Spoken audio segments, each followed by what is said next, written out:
Jackson Beck in the CBS broadcasting booth way up at the top of the great amphitheater of Pompeii. It's Navy Day here in Pompeii, this blistering hot 26th day of August in the year 79. Navy Day, and no doubt about it. The mighty Roman fleet, fresh from its recent Mediterranean maneuvers, is anchored right out here in the Bay of Naples. And every Navy man that could get liberty is jam-packed into this amphitheater. Practically the whole population of Pompeii, 20,000 people, have turned out to honor the watchdogs of the empire, the mighty Roman fleet commanded by Pliny the Elder. Yes, it's a great day for Pompeii. From my vantage point way up high, I can see this big bowl full of Pompeians spread out before me, and they're having a whale of a time. The games haven't started yet.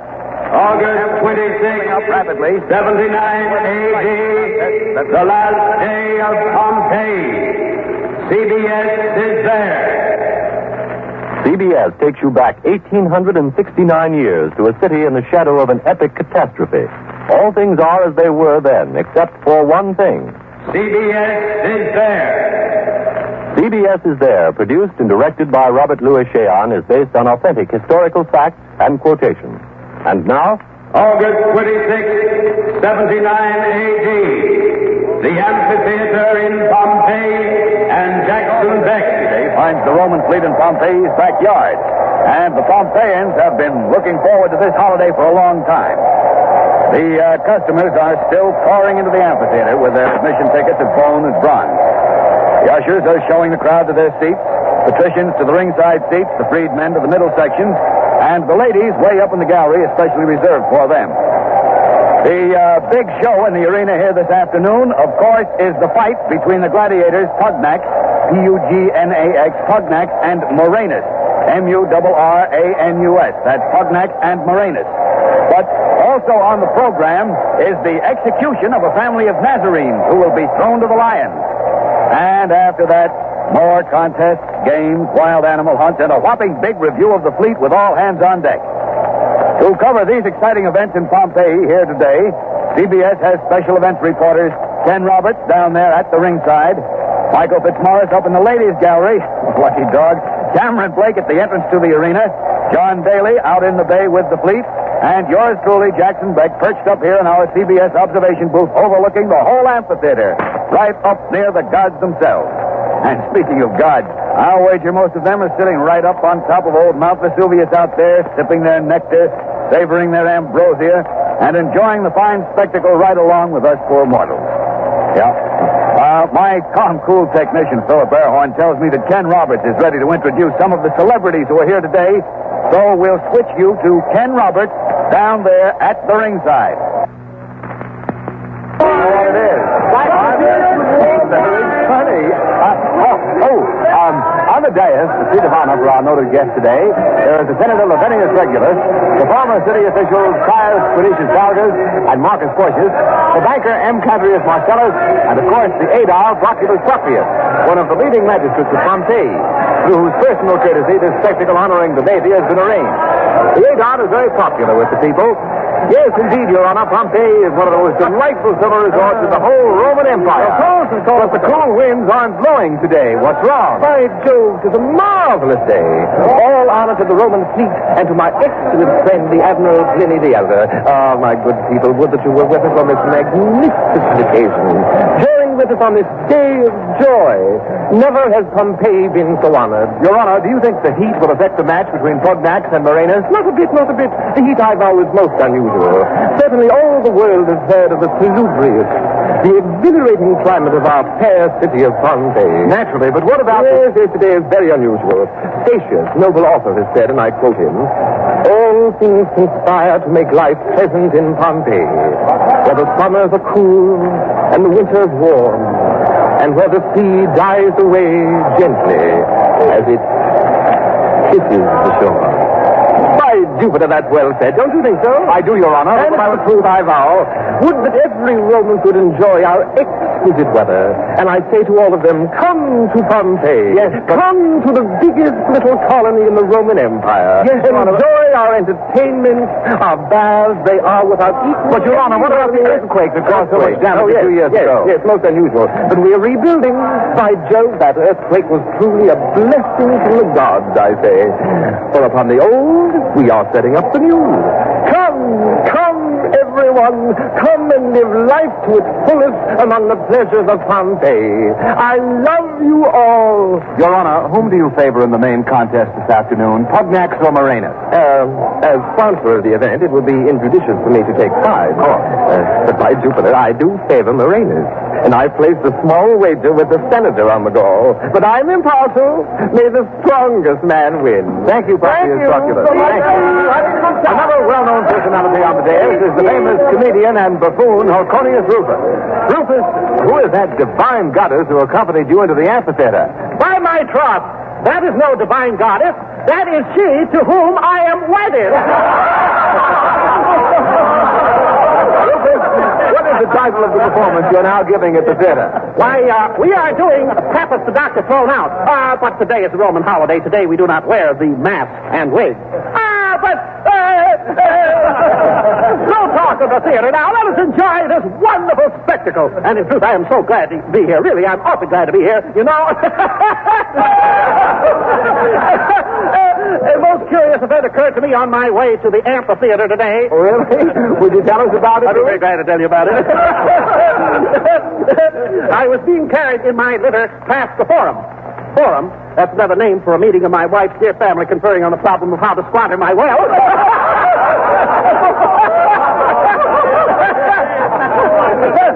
I was being carried past the Forum, and there I saw this unusual spectacle. It seems that a slave was carrying an umbrella for his master. Suddenly, the slave stopped walking, and his master continued on out from under the umbrella, and by the gods, he did not get wet. No? No, for by Jupiter flew the it wasn't raining.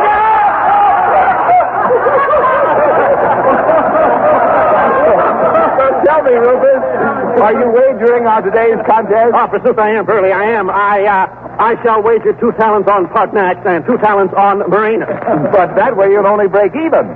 The consummation's partly to be wished, for indeed I can use the money. I say now, who will take these wages? You, Your Honor. What you say? Thank you, Horconius Rufus. The purpose is just time announcing the entrance of the gladiators to the arena. For a description of the procession of gladiators who return you to Jackson Beck up at the top of the amphitheater. The procession is about to enter the arena from the north portal. I can see the musicians, and behind them, here they come, the gladiators, unarmed, marching in solemn, stately tread into the arena. The crowd is hypnotized by the sight of these men marching slowly to what will certainly be death for many in the ranks. The faces of the gladiators are set in expressions that range from almost inhuman ferocity to utter stoicism. In contrast, the bloodlust of the spectators has charged their faces with almost livid anticipation. All eyes, of course, are on Pugnax and Morenus. Pugnax looks surprisingly young. His body is well-muscled, but not brawny. He looks as lithe as a panther. Morenus, on the other hand, is a picture of savage brutality. His body is covered with hair, and his arms hang from his sides like battle axes. Behind the gladiators, a chariot is bringing up the end of the procession, and chained to the sides of the chariot is that Nazarene family that will be thrown to the lions. There are 3 of them, father, mother, and daughter. The daughter, a girl of about 15. The Nazarenes, you know, are that peculiar sect which of late has been causing so much unrest in the empire since their leader was executed in the Palestine colony by authority of Pontius Pilate. This particular family is well known in Pompeii. The father, Marcus Tullius, was formerly a member of the priesthood of Isis. The prisoners are marching with their heads thrown high, faces that reflect a strange, mystical kind of ecstasy. Now the gladiators have reached the dais.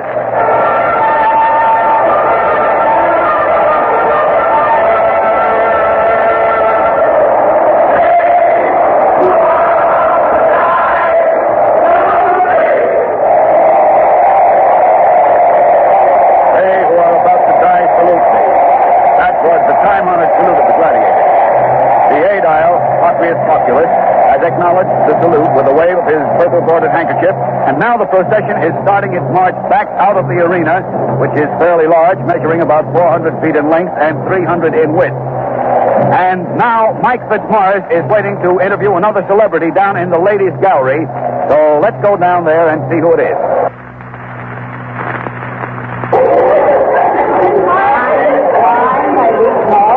our CBS microphone with me is one of the most beautiful and famous women in all the empire. Angel. A favorite of the emperor, the celebrated entertainer, the delightful Umbresia Januaria. Januaria, what brings you from Rome to Pompeii? The heat, by Lucifer, is murderous in Rome. Hard, huh? Like a baker's oven, but Pompeii is worse. It is like Hades, but no matter. I would travel through brimstone to the ends of the empire to watch Murenus battle. Magnificent, magnificent Murenus. You're staying here at your villa, of course. Hardly a villa, Angel. Nearly 15 chambers and an atrium and a peristyle of only 84 columns. Just a modest little place, but away from the city. When will this contest begin? It's simply stifling in this gallery, and these women, they smell abundantly of the farm. Gloria, move that fan faster, girl. Move it, move it. I noticed you wearing your hair up this summer, Januaria.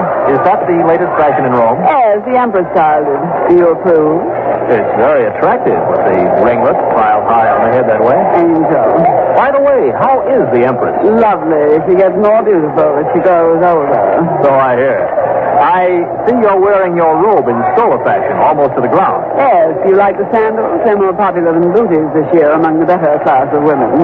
Gloria, move that fan faster, or I'll jab you with this hairpin. Necklaces, rings, bracelets, and the earrings of worked gold are also being worn. That's very interesting.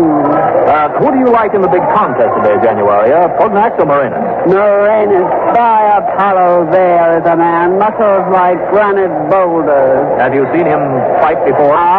Many times. Nobody lunges a triton into his opponent's belly more magnificently than he. I remember the last time he fought. It was against the Saxon. Why, he skewered him with the agility of a fawn dancing on a buttercup. The man is a veritable mountain of Vesuvius. Thank you, Umbresia Januaria. Now over to Ken Roberts, who has moved from the days to the freedman section. Standing beside me in the freedman section is one of those famous gladiators of all time. A man whose name and glorious career is known to all of you. A man who really needs no introduction. The champion of champions, one of the few gladiators ever to retire undefeated from the list. A former slave, but discharged with honor. And now a freedman and a Roman citizen.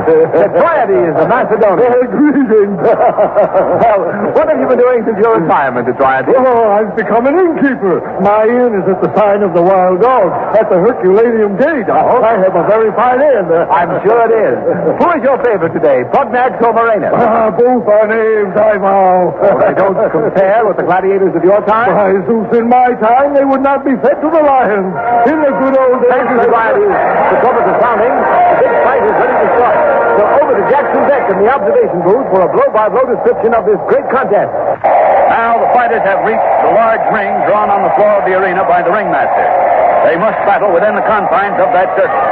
Now they're in the circle. The battle has begun. A sense of expectancy has come over the crowd. All eyes are on the combatants. The two fighters are circling, measuring each other, cautious, careful. Murenus has taken up a position in the center of the circle. Pugnax slowly walking around him. Neither fighter's yet made a move. Pugnax lunges with his sword, but Murenus steps aside with the agility of a deer. Pugnax quickly recovers. His eyes never moving from that net in his opponent's right hand. They circle again. Pugnax punches again and he misses. And the impetus of his stroke has thrown him forward. There goes the net, and he's trapped. Pugnax is in the net. He's thrashing about like a wild animal. Murenus approaches. His face is burning with a deadly eagerness. Now he raises his titan. He has pinned Pugnax to the ground. The wounded gladiator is still fighting. He's still trying to get out of that net. Blood is gushing from the wound in his side. And now Pugnax drops his hand suddenly in a token of defeat. Murenus steps back. Pugnax lifting his hands now toward the crowd. He's asking for pity, for mercy. The men want full shield, but the women, look at those women. They'll not let Pugnax die, not young, virile, handsome Pugnax. The 8-aisle signal comes up. Life and mercy for the fallen Pugnax. Listen to those frenzied shrieks of those women. Murenus, snarling in disappointment, is stepping back. He lowers his titan, sneers, scowls, but he must stand back. Now the attendants are rushing into the arena to carry out the wounded Pugnax. Murenus salutes the crowd with a clenched fist. Now he's walking from the field. Well, that was a short fight. Rather disappointing to the crowd.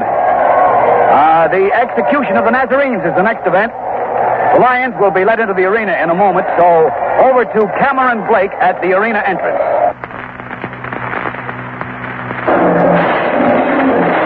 The Lions are being let out of their cages now. They hear the cage doors being opened. Here come the lions. They're passing through a barred passageway into the arena. There are 8 lions. These beasts have been starved for 48 hours. They are hungry, vicious, panting for the taste of flesh. Here come the Nazarenes from the dungeon. Marcus Tullius, his wife and daughter. They're practically naked. The guards are bringing them up.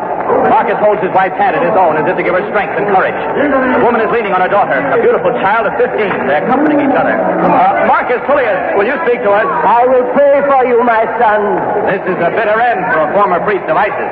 When I was a child, I spake as a child. I understood as a child. I thought as a child. But when I became a man, I put away childish things. Are you quoting the words of your leader? These are the words of Paul, of sacred memory. It was he who converted us in Rome. It was he who... Trumpets are sounding. The guards are pushing the 3 Nazarenes into the arena. They're trying to embrace. The mother is faint and courageous. Does not weep. Daughter and husband support her. The old man is praying aloud. They're brave, these Nazarenes. Here comes the iron gate, closing the way into the arena. There is no escape for them now. Back to Jackson Beck in the observation booth. The Nazarenes are alone in the arena now with the lions. They're standing together. Their lips are moving in prayer. Now the animals have sighted them. They're bounding forward. They're ready. What the world's that?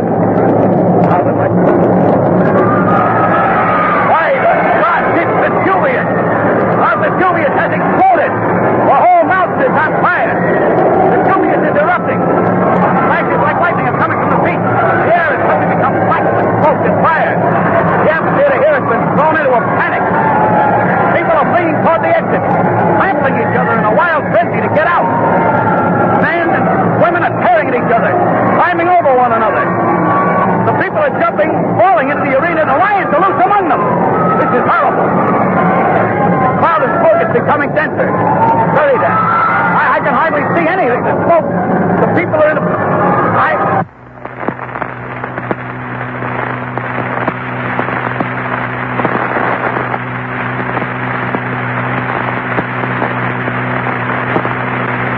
This is CBS in Rome. The special Navy Day broadcast from Pompeii this 26th of August in the year 79 has been interrupted because of transmission difficulties. Just before the failure occurred, Jackson Beck reported from the amphitheater that Mount Vesuvius, just outside the city of Pompeii, had suddenly exploded. We are trying to reestablish contact with Pompeii. Meanwhile, we invite you to listen to one of the Emperor Titus's favorite singers, Marcia Campagna, singing Beloved the Pearl.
This is Harry Marble speaking.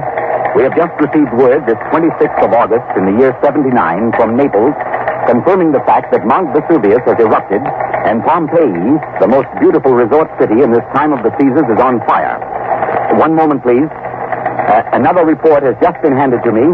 The town of Herculaneum, 8 miles west of Pompeii and on the western slope of Vesuvius, has also been inundated with a flood of fiery mud. CBS will do its best to provide the fullest possible coverage of this sudden and completely unexpected catastrophe this 26th day of August in the year 79, the first year of the reign of the Emperor Titus. Fortunately, we were broadcasting from Pompeii when Vesuvius exploded. Our CBS mobile unit was at the amphitheater, and we may be able to reestablish contact with it again. John Daly, aboard the fleet in the Bay of Naples, is equipped with a shortwave transmitter, and just a moment, I have just been informed that John Daly is ready to broadcast from the Roman Imperial Fleet. So over to John Daly. This is John daily on the deck of Admiral Pliny's flagship, the Augustus Rex. Vesuvius has exploded. Pompeii has disappeared under an inferno of flaming rock and a hail of scalding fiery steam. We can't see anything but flame and smoke rising above shattered Pompeii. The crew of the Admiral's ship have begun to launch barges to head for Pompeii to rescue any inhabitants that may reach the beaches. The Admiral himself has gone ashore, and I hope to be able to board one of the barges with my shortwave equipment shortly and get to the beach. The terrible catastrophe came without warning to us on the fleet out here in the bay. It was just past noon Roman time. As you heard the broadcast of the gladiatorial contest, we out here heard a terrific roar. We all turned to look and saw Vesuvius on fire. A tremendous column of smoke was shooting up from the summit, a cloud-like mass that burst upwards and outwards like a huge pine tree. It burned fiery red in spots, and in other spots it was black, blue, violet, all the colors of the rainbow. Huge chunks of rock and earth were tossed about in the air like pebbles, and everywhere a torrent of blazing embers was flying off into space. For a few seconds, this entire ghastly mass seemed suspended in the sky, and then, like a fiery blanket, it fell upon Pompeii and nearby Herculaneum.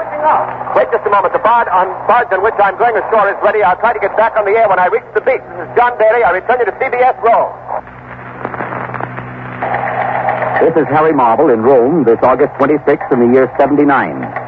Our CBS mobile unit, which was at the amphitheater in Pompeii, broadcasting the Navy Day spectacle when Mount Vesuvius erupted, has succeeded in re-establishing contact. So we switch you now to Jackson Beck, somewhere in Pompeii. This is Jackson Beck. This is Jackson Beck. I hope I'm getting through. I'm in the partly soundproof CBS mobile unit moving slowly along Stabian Street, passing the new Temple of Jupiter. You can probably hear the sound of the unit wheels and the steady thump of cinders, rock, and flaming ash on the top.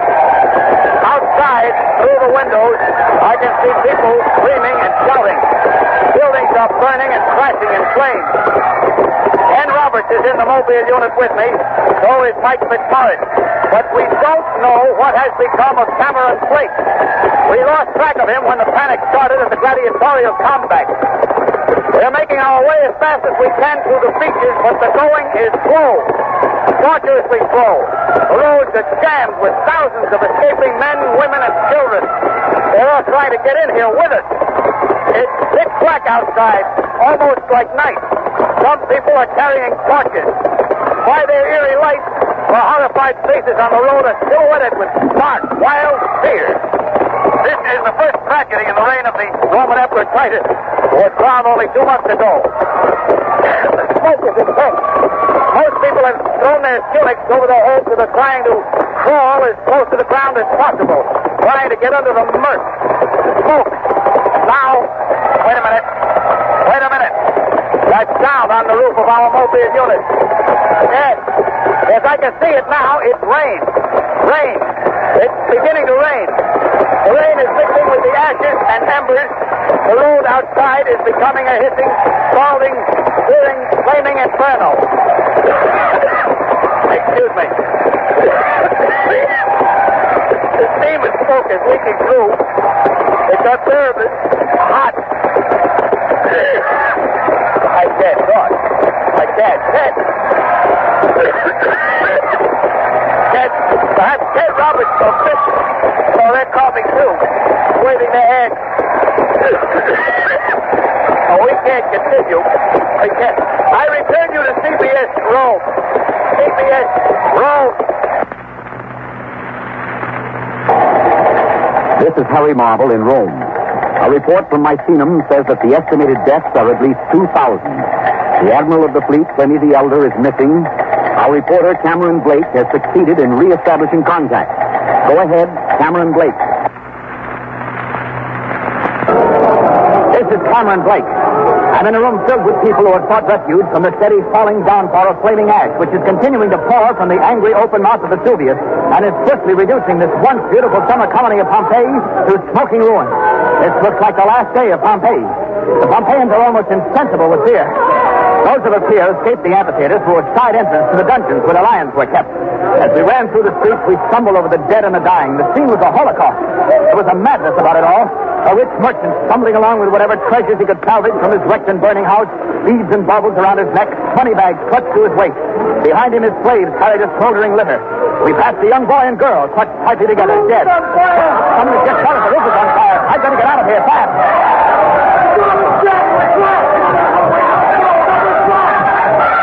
This is Hammer and Blake. The exit is close. We're trapped. There's absolutely no chance for escape. The smoke and the heat are unbearable. I'm crouching on the floor of the roof.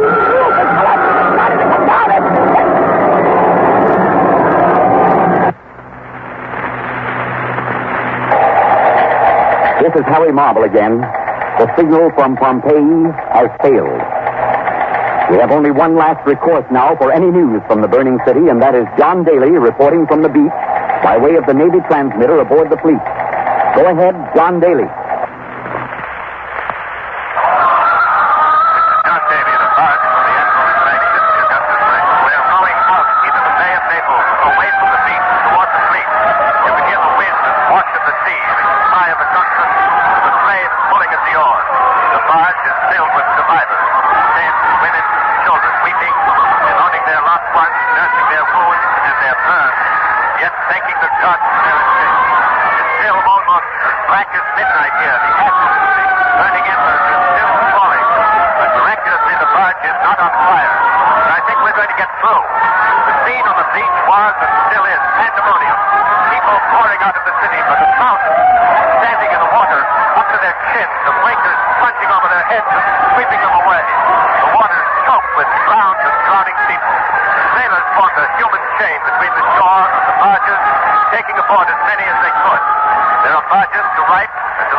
They're safe, but we still have no word of Cameron Blake. It's impossible to believe that here on this land a thriving city existed a bare few minutes ago. There's nothing now but a funeral fire, a map of flaming, burning, gutted ruins. Now we're beyond the ashes, beyond the embers. The sea is rough, but it's escape. We can breathe again. We're safe. But Pompeii, lusty, glamorous, luxurious Pompeii that only a few short minutes ago was vibrant and alive, Pompeii is dead and gone. As I look above and beyond the ruins, I can barely make out the form of Vesuvius. It is still erupting, flames like lightning draw from its summit. The thick, suffocating cloud of hot ash hangs like a cloud over the entire area. August 26, 79 A.D. Mount Vesuvius erupts and Pompeii dies. You have been listening to The Last Day of Pompeii, another broadcast in the series CBS Is There, produced and directed by Robert Louis Cheon. The Last Day of Pompeii was written by Irv Kunick. Next week, June 22nd, 1757. Clive of India wins the Battle of Plassey. CBS is there. this is CBS, where 99 million people gather every week, the Columbia Broadcasting System.